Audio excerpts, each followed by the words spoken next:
here with Marcy Tilton of Fire Mountain Gems and Beads, and Marcy is not just an artist, but you're also a designer, and in fact, the handbag that we're going to be making today, you actually have discovered or created the pattern that goes along with it. That's right. Plus you give surface design workshops and just a whole multimedia.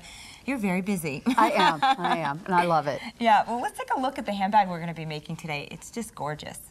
It's a tote bag, and what I've done is I have laminated gold copper leaf actually to fabric, and I want to show you how to do that. It's really simple. Wow. Very fun. It doesn't look like it would be that simple. It's it beautiful. doesn't. So what I'm going to do is I'm going to use just a matte medium, which is a basic art supply. Now what about the fabric? The fabric is a silk noil. I've backed it with fusible interfacing to beef it up a little bit. Okay. I've cut out my bag, and so the whole process is done before the bag is made, which makes it even more simple. Yes, definitely. Okay. Great. And so you have to have this prepared. So you have to have that prepared. I am working with a silk screen, so but you could paint directly on the fabric, you could use rubber stamps, you could use stencils, so there's a lot of different ways to get this. This is just the medium you choose to use. This is just the one I'm using today, and I picked this design because it is a grid and it makes the layout of the beads a little easier. Okay. So I've put the matte medium into my little sponge brush. I'll squeeze a bead of it here onto the screen. The screen likes to be wet. And so I'm going to screen my matte medium onto the bag, and I want it to really have an even layer.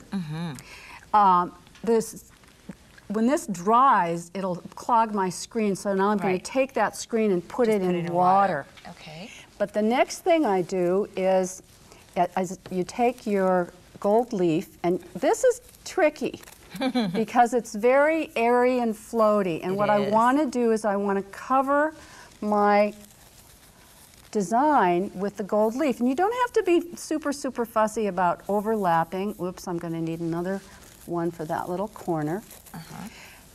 I like to work in a room that doesn't have a lot of fans going on. I can see why, yeah. And then I'm going to take just a piece of muslin, because this kind of contains everything, smooth it with my fingers.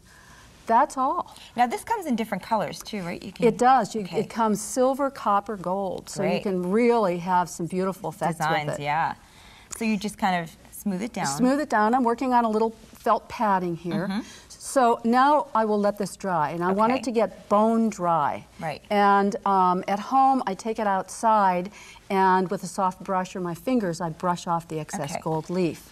So we'll do a little exchange So here. we'll do a little exchange. So when we're done, this is what it's going to look like. And it's wonderful because it's so durable. You can press it. Right. It's really bonded onto the fabric. So the next thing I want to do is and this is the very fun part, is picking out the beads. Right. So I work with a variety of different beads, and I pick beads that are flat and strong. And I do my layout, and then I take a picture of it with my little digital camera. That's a great idea, so that when you're attaching them, you know exactly how you designed it originally. Exactly. So this is my template or my cheat sheet. Yeah. So I'm going to show you how to sew the beads on. Please do. I use a heavy, I've conditioned my thread. This is a heavy silk thread. Okay. And each element is sewed on one at a time. Okay.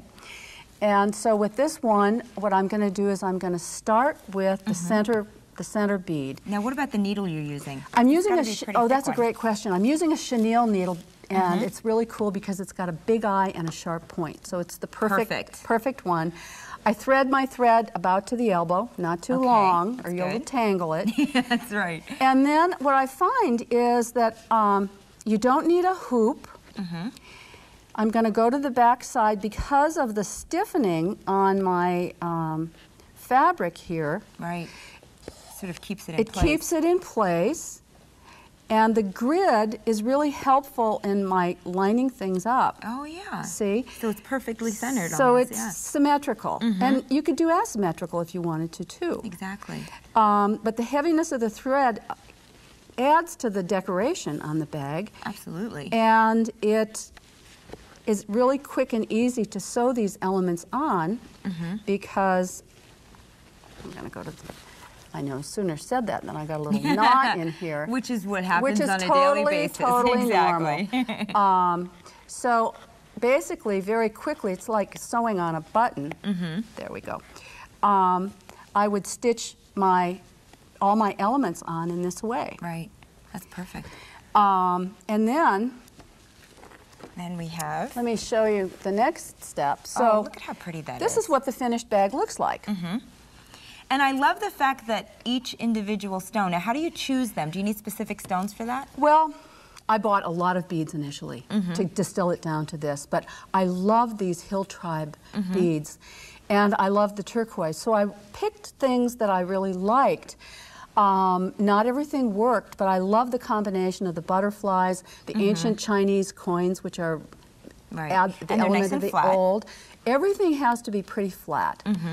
When I sew the little leaf motifs down, I do a stitch in the loop, but then to hold it flat, you can see I've kind of done a little securing stitch. Exactly. So the thread becomes a part design of the design. element. Exactly. Exactly. Well, let's take a look at some of the other handbags that you have, and then, of course, after you finish making this, then you would put together your handbag. Exactly. And the final touch on this on the back is I dot each knot with bead glue. Okay, so it'll be very strong. Dot it on the back to make sure it's strong.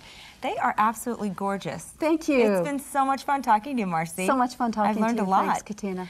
Well, next up is this week's beading lesson with Katie Hacker.